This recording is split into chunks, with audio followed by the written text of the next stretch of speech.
Nakakasawa na yung gantong trabaho. Lalo na mga B, pag paulit-ulit na lang yung ginagawa mo. Lalo na mga B, gusto ko kasi masunod yung akin design. Pero ang design ng customer yung masusunod. Tapos low budget lang. Hello mga B!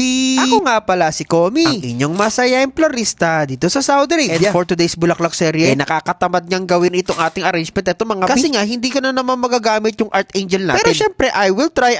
Kasi nga mga B, wala tayong magagawa dahil ang gusto ng customer yung traditional. Anong klaseng traditional yan, madam? Nagpagawa kasi itong ating customer ng vase. At ilalagay daw niya sa kanyang party. Dalawang table daw yun. Pabilog. So, ang gusto niya, di pabilog din. Simplihan lang natin to mga B. Nga pala, bago tayo magkalimutan, paki-comment down below kung saan na nakarating itong ating video. Para syempre, malaman ko naman kung nasaan nagpapalabot-labot tong ano na to. Masayaing florista na to. So, as you can see, naglagay ako ng sponge. Tapos, sinagyan ko ng greens na ruscos dun sa loob ng vase. Para hindi naman puro masinjana na lang, no? Tapos, dun sa pinakataas, naglagay ako ng Casablanca ng kulay puti na hindi pa bumubuka. Syempre, ayaw pang bumuka. Bakit anong gagawin natin? Naglagay na rin ako ng diko. Di ko alam. Hindi mga B, ang tawag dyan diko, yung kulay puti na malalaking chrysanthemum na yan. Tapos syempre maglalagay din tayo ng kulay puti na mga rosas. Ay, nakalimutan ko rin banggitin. Yung tawag pala doon sa parang repolyo na yan. Hindi yan salad. Hindi, ang tawag dyan coleslaw. Hindi, kundi coleslaw yan. Tawag doon ay bresica. Tapos mga B, ang gusto pala ng customer natin ay kulay puti na bulaklak. So naglagay din ako nitong mga simbedyo. Kasi nga mga B, medyo B budget din naman ng kasi. Ang gagawin natin, kinakabahan na naman ako. Pag ganito mga B, nag-expect talaga yung mga customer. Syempre, dahil kinakabahan nga ako, naglagay na rin ako ng mga stomama na siya sa iba. Ay, sorry, may ads. May lamang itusok-tusok natin, kagaya ng pagtutusok-tusok. Ex mo sa'yo, tapos ang dami niyang tinutusok. Ay, sorry, may ads. So, nagkakalat-kalat lang natin itong stoma na ton mga para B. Din kasi itong baby roses na pwede pag-iwa-hiwalayin. Basta gagawin natin mga B, medyo nakataas ng konti sa mga bulaklak na original. Nagets nyo ba? Basta, ayun, maglalagay na tayo nitong chrysanthemum na kulay puti. Merong black sa gitna. Ito nyo naman, di ba? O, di ba? May mekos-mekos lang din natin. Kagaya ng stoma, pinag-iwa-hiwalay ko. Kagaya mo. Gusto mo pag-hiwalayin yung crush mo at saka yung gusto niya. So, wala na rin magagawa doon. Kinulang yung design, kaya naglagay pa ako nito mga lilium. Yes, mga B, iba yung klase ng bulaklak dun sa taas na linagay ko dyan sa maliit na yan. Ang tawag dun Casablanca, yan naman lilium. Gets nyo na. Okay, tutusok-tusok din natin. Ako mga B, papakabasa-basa nyo yung sponge. So, syempre, nakita nyo naman, dumilim ng konti. Kasi nakalimutan kong buksan yung ilaw. Anyways, buti na lang umaga to, kaya naglagay na lang ako nitong mga eucalyptus. Yes, mga B. Ayan, may mekos-mekos lang natin siya sa mga gilid-gilid. At syempre, naglagay na rin ako nitong mga pittosporum. Ito yung gagawin mo pag umaalis ka ng bansa. Diba, may pidos naman yun. Pittosporum to. Syempre,